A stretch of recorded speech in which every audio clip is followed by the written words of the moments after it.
संदेशखाली में जो हो रहा है, जो महिला के ऊपर अत्याचार हो रहा है, वो बहुत खराब हो रहा है। महिला के ऊपर जो अत्याचार हो रहा था वो सामने आ गया।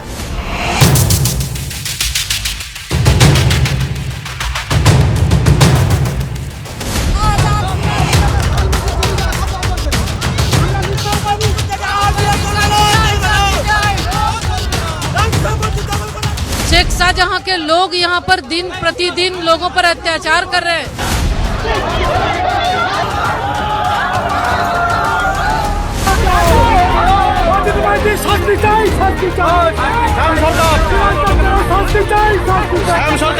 जो हमें उठा के पीटता था, मारता था, जो लड़कियों को उठा के ले जाता था, वो मान सम्मान वापस कर सकता है क्या? ये माँ ने हर लड़कियों को, हर कन्याओं को मिट्टी में मिला के रख दिया है। ऐसी ये माँ माटी मानुष है।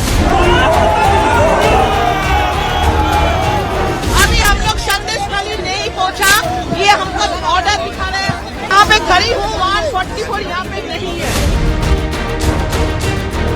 संदेशखाली में जो हुआ है सब मालूम था ये मुख्यमंत्री को, सब मालूम था पुलिस को, सब मालूम था प्रशासन को। ममता का राज नहीं, ये गुंडा राज यहाँ पर दिखाई दे रहा है। Where is the MP? वो अपने खुद के कॉन्स्टिट्यूएंसी में नहीं जाता है और चला गया वो संदेशखाली फोटो शूट करने।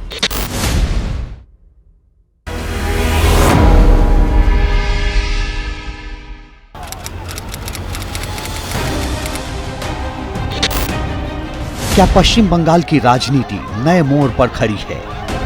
क्या यहाँ की राजनीति हिंसक संग्राम के बाद करवट लेती है?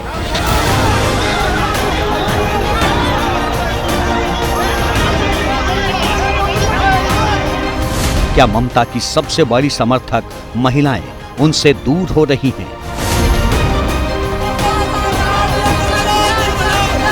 जैसे ममता को सिंगूर और नंदीग्राम में सियासी जमीन मिली थी, क्या वैसी ही जमीन मोदी को संदेशखाली में मिलने वाली है?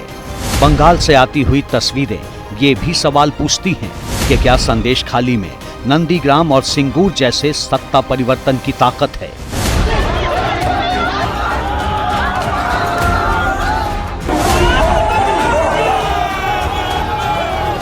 ममता सरकार में धधकते एक शांत गांव से उठे धुएं में कई सवाल उड़ रहे हैं। दीदी के खिलाफ संदेशखाली की महिलाओं ने जो संग्राम शुरू किया, इसमें नंदीग्राम और सिंगूर की तस्वीरें दिख रही हैं। साल 2011 से ममता बनर्जी पश्चिम बंगाल पर राज कर रही हैं। वो देश की एक बड़ी महिला लीडर हैं और उनकी ताकत है पश्चिम बंगाल की महिलाएं। दीदी ने जब लेफ्ट के खिलाफ नंदीग्राम और सिंगूर में संग्राम छेड़ा तो पश्चिम बंगाल की महिलाएं उनके आगे ढाल बनकर खड़ी रहीं।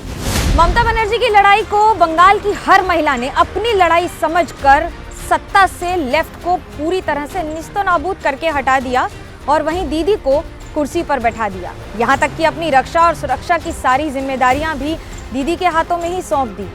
लेकिन सवाल यह है कि उनका घनघोर समर्थन करने वाली महिलाएं आज उनकी कट्टर विरोधी होकर उन्हीं के खिलाफ प्रदर्शन क्यों कर रही हैं?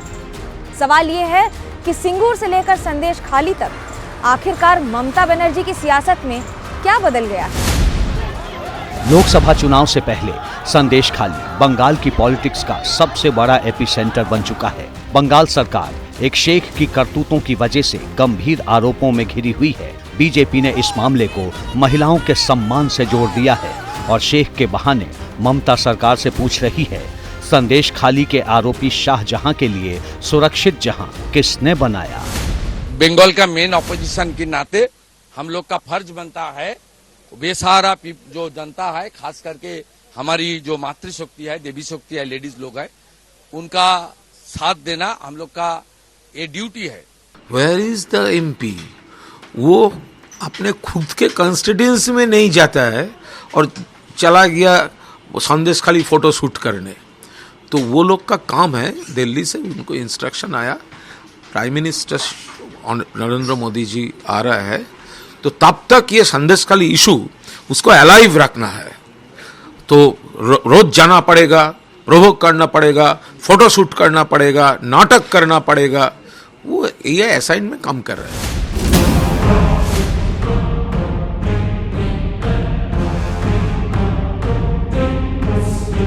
पश्चिम बंगाल के उत्तर 24 परगना जिले का गांव संदेश खाली राजधानी कोलकाता से सिर्फ 70 किलोमीटर की दूरी पर है। यहां से बांग्लादेश सीमा की दूरी महज 10 किलोमीटर है और सुंदरवन डेल्टा 21 किलोमीटर दूर। 5 जनवरी से पहले तक कई दशकों से संदेश खाली की जनता घुट-घुट कर जी रही थी। टीएमसी नेता शेख शाहजहां के खौफ से कोई बोलता नहीं था, पुलिस में उनकी शिकायत नहीं होती थी। लेकिन 5 जनवरी को जब ईडी की टीम करोड़ों रुपए के राशन घोटाले की जांच करने शेख शाहजहां के घर पहुंची तो उसका कच्चा चिट्ठा धीरे धीरे खुलने लगा।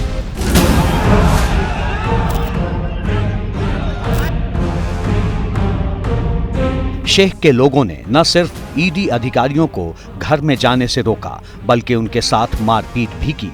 कुछ अधिकारियों को गंभीर चोटें आईं। मामला तूल पकड़ा तो 7 फरवरी से प्रदर्शन शुरू हो गए। 12 फरवरी को बंगाल के राज्यपाल संदेश खाली पहुंचे। इसके बाद ममता सरकार हरकत में आई और धारा 144 लगाकर संदेश खाली जाने वाले लोगों को रोकने की कोशिश की। इस मामले ने तूल तब पकड़ा जब कलकत्ता हाई कोर्ट ने खुद ही इस मामले का संज्ञान लेकर सरकार की निषेधाज्ञा को पलट दिया। उसके बाद भी 14 फरवरी को सरकार ने 144 धारा लागू कर दी और फिर एक बार बीजेपी के कार्यकर्ताओं और नेताओं को संदेश खाली जाने से रोक दिया। इसी कोशिश के बीच जब शाहजहां शेख, उत्तम सरदार और शिबू हाजरा के जुल्म की दास्तान संदेश खाली से निकलकर बाहर आई, तब किसी तरह पीड़ित महिलाओं में हिम्मत आई। जो महिलाएं शाहजहां शेख और उसके साथियों के नाम से घरों में छिप जाती थी, खुलकर शेख की दहशत को गिनाने लगी। हमें अपना जमीन चाहिए, हमारा मान सम्मान जो है वो वापस चाहिए, वो मिलेंगे दोबारा से। जो हमें उठा के पीटता था, मारता था, जो लड़कियों को उठा के ले जाता था, वो मान सम्मान वापस कर सकता है क्या? কোনো দিন না বলে কি ওই শাহজাহানের কাছে যাও, ওই শিবু হাজারের কাছে যাও, এই সব কথা বলেন। এই অত্যাচার যারা করছে শেখ শাহজাহান, শিবু হাজারার মতো লোকজন, শিবু হাজারা তো অনেকদিনই নিখোঁজ।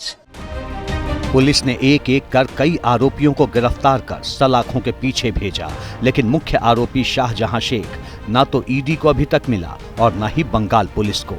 ऐसे में सवाल है, आखिर किस पाताल लोक में छिपा है संदेश खाली का शाहजहां और उसे कौन बचा रहा है? प्रभावशाली एक लोकल लीडर है, बात तो सही है, लोकल लीडर है, इसके ऊपर बहुत सारे वोट डिपेंड करता है। बंगाल में 30% के करीब मुस्लिम मतदाता है, जिसके एक जगह पे जो नेता का आप नाम लिया उसका काफ़ी प्रभाव है। डरते तो है जैसे, लेकिन धीरे धीरे ममता ने बाकी ऐसे नेता जिसके ऊपर डिपेंडेंट थे उसको फिर भी उनसे हट गया है। ममता की राजनीति हमेशा फ्रंट फुट पर आकर खेला करने की रही है, लेकिन महिला सुरक्षा के मुद्दे ने उनके सामने बड़ा सवाल खड़ा कर दिया है। मुख्यमंत्री खुद महिला हैं। बशीरहाट लोकसभा जिसमें संदेश खाली गांव है, वहां की सांसद नुसरत जहां भी महिला है। बशीरहाट के 54% मतदाताओं ने नुसरत जहां को 2019 में अपना सांसद चुना था। ममता बनर्जी के नाम पर नुसरत जहां को वोट करने वालों में महिलाओं की संख्या बड़ी थी, लेकिन संदेश खाली में जब महिलाओं पर ही संकट आया तो दोनों की चुप्पी महिला प्रतिनिधित्व से महिलाओं की सुरक्षा होने के दावे पर सवाल खड़ा करती है। ममता बनर्जी अकेला ही महिला मुख्यमंत्री है, इसलिए अभी एक राज्य के लिए आप नहीं बोल सकते हैं कि सारे महिला असुरक्षित है, ऐसे नहीं है। एक घटना जो हुई है, ये घटना निश्चित तौर पे तृणमूल कांग्रेस सरकार के ऊपर सवाल उठाता है कि क्या गवर्नेंस हो रहा है ठीक से कि नहीं। इस तरह से मैं मानता हूं कि अगला लोकसभा चुनाव का पहले बहुत बड़ा मुद्दा बनने जा रहा है। ये इसको इग्नोर करना ममता बनर्जी के लिए नुकसानदायक होगा। जिस आधी आबादी के दम पर दीदी 2011 से अब तक का सियासी सफर डंके की चोट पर तय करती आ रही हैं, उन्हीं महिलाओं की पीड़ा को बीजेपी ने मुद्दा बना लिया है। ठीक वैसे ही जैसे लेफ्ट की सरकार के खिलाफ ममता ने खुद से बदसलूकी, मारपीट और लाठीचार्ज के मामले को बड़ा मुद्दा बना दिया था। इस पूरे मसले को राजनीतिक मसला बनाने के बजाय उस ममता बनर्जी को अगर घेरना ही है तो दूसरे मुद्दों पर घेरना चाहिए। और मुझे नहीं लगता कि संदेश खाली ऐसी घटनाएं क्या देश में नहीं हो रही हैं? देश के विभिन्न हिस्सों में हो रही हैं। इस घटना से कोई बहुत पश्चिम बंगाल का चुनाव प्रभावित हो जाएगा, मुझे ऐसा नहीं लगता है। संदेश खाली ममता के लिए अलार्मिंग अलर्ट है। उनकी कुर्सी पर यह खतरा कैसे बढ़ रहा है, इसे समझना होगा। अप्रैल 2006 के बंगाल विधानसभा चुनाव में ममता बनर्जी को बड़ी हार का सामना करना पड़ा। इस हार ने ममता बनर्जी को और आक्रामक कर दिया, जिसकी एक झलक सिंगूर में दिखी। हुगली जिले के सिंगूर में Tata Motors nano car project लगाना चाहता था, लेकिन ममता बनर्जी ने 3 दिसंबर 2006 से कोलकाता में भूमि अधिग्रहण के खिलाफ आमरण अनशन शुरू किया। ममता बनर्जी के भारी विरोध और आंदोलन की वजह से टाटा को अपनी लखटकिया नैनो परियोजना को गुजरात के साणंद ले जाना पड़ा था। सिंगूर आंदोलन के दौरान बड़ी संख्या में महिलाएं ममता के साथ जुड़ी। दशकों तक पश्चिम बंगाल में महिलाएं लेफ्ट फ्रंट की बुनियाद थी। फिर ममता बनर्जी जैसी तेज तर्रार और मास अपील वाली नेता मंच पर उतरी और उनमें एक उम्मीद सी दिखी। ममता ने महिलाओं और वहां के किसानों के मिजाज को भांप लिया। 14 मार्च 2007 को वक्त ने ममता को एक और मौका दिया। पूर्वी मेदिनीपुर के एक छोटे से गांव नंदीग्राम में 14 लोग पुलिस के शिकार हो गए थे। ममता ने पीड़ित परिवारों को न्याय दिलाने के लिए लेफ्ट सरकार के खिलाफ भीषण संग्राम छेड़ दिया। ममता ने सिंगूर और नंदीग्राम से एक साथ कोलकाता में बैठी सरकार की घेराबंदी शुरू कर दी। सिंगूर से नंदीग्राम के बीच सिर्फ 190 किलोमीटर का फासला है। ये इलाका उस वक्त लेफ्ट का मजबूत गढ़ था। उसी मजबूत किले के अंदर से टीएमसी ने नारा दिया, सिंगूर से नंदीग्राम तक बुद्ध देव के घमंड से बंगाल बन रहा वियतनाम। इस पोस्टर ने जनमानस पर बड़ा असर डाला। नतीजा ये हुआ कि ममता बनर्जी सिंगूर और नंदीग्राम विरोध प्रदर्शन के साथ ही महिलाओं के लिए उम्मीद की नई किरण बन गई। दीदी के करिश्माई व्यक्तित्व और महिलाओं के बीच उनकी लोकप्रियता ने 2011 में उन्हें सत्ता की बागडोर थमाई। मुख्यमंत्री रूपे जे विषय आमी अवगत हইব ताहा मुख्यमंत्री रूपे आमार कर्तव्य समूहे। सत्ता में आते ही ममता बनर्जी ने लक्ष्मी भंडार जैसे सीधे नकद पैसे देने के कार्यक्रम और लड़कियों की शिक्षा के लिए वित्तीय सहायता योजना कन्याश्री की वजह से युवा लड़कियों में भी गहरी पैठ जमाई। ऐसी दूसरी कई योजनाओं ने धर्म और जाति के परे जाकर लोगों को खुश किया। महिलाओं का वोट बैंक मजबूत हुआ। लेकिन 2014 के बाद से बीजेपी ने ममता की हिंदू विरोधी और मुस्लिम के पक्ष में खड़ी होने वाली नेता की इमेज गढ़ दी। ममता ने हुगली नदी के सहारे सिंगूर और नंदीग्राम से लेफ्ट को घेरा था, तो मोदी की टीम सुंदरवन की तरफ से संदेश खाली की जमीन से ममता की घेराबंदी कर रही है। नंदीग्राम में ममता के सबसे करीबी और मजबूत सिपाही रहे शुभेंदु अधिकारी अब मोदी के साथ मिलकर ममता को सत्ता से हटाने की पटकथा लिख रहे हैं और बीजेपी कार्यकर्ताओं के साथ ग्राउंड जीरो पर सियासी जंग भी लड़ रहे हैं। बंगाल में बीजेपी के प्रदर्शन को लेकर जब एबीपी न्यूज की सहयोगी रोमाना इसार खान ने जन स्वराज यात्रा अभियान के संयोजक और ममता के लिए कभी रणनीति बनाने वाले प्रशांत किशोर से पूछा तो उन्होंने क्या कहा, वो सुनिए। BJP is a rising force और टीएमसी को बहुत बड़ी चुनौती है और टीएमसी ने अगर ठीक से चुनाव नहीं लड़ा तो उनको 2019 की तरह झटका भी लग सकता है। जब आप सत्ता में हैं और इस तरह की घटना सही या इन टर्म्स ऑफ परसेप्शन अगर आ जाए तो सत्ता में बैठे हुए दल और नेता को उसका नुकसान होना ही होना है। ये बात आप मानकर चलिए। वो सही हो ना हो वो अलग बात है, वो तो जांच का विषय है, लेकिन purely in terms of perception मैं इसको टीएमसी के लिए नेगेटिव मानूंगा, इसको पॉजिटिव नहीं मानूंगा। प्रशांत किशोर के इस दावे पर आंकड़े भी मुहर लगाते हैं।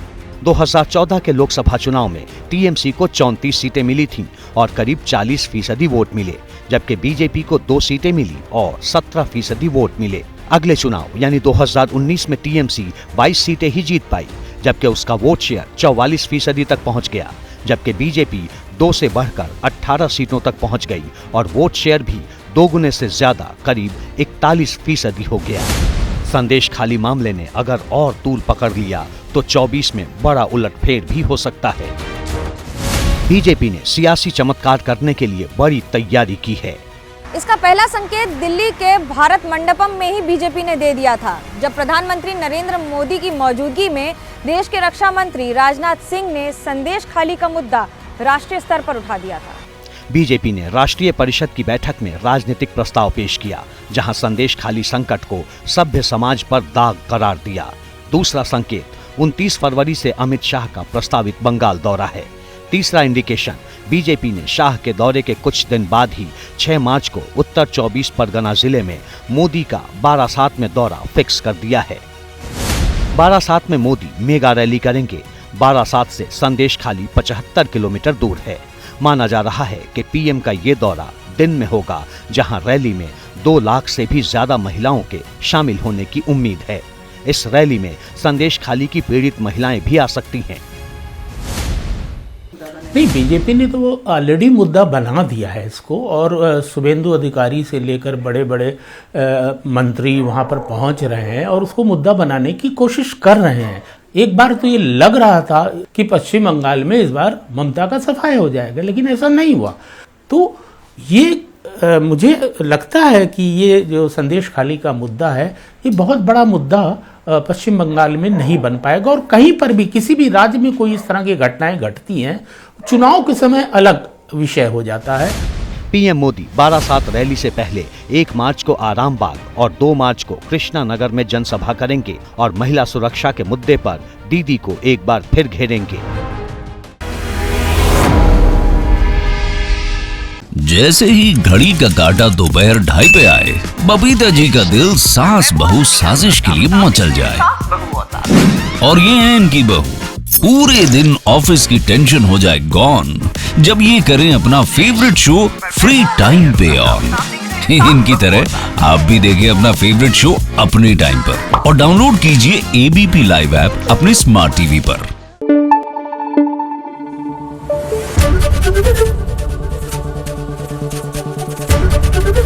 एबीपी न्यूज आपको रखे आगे।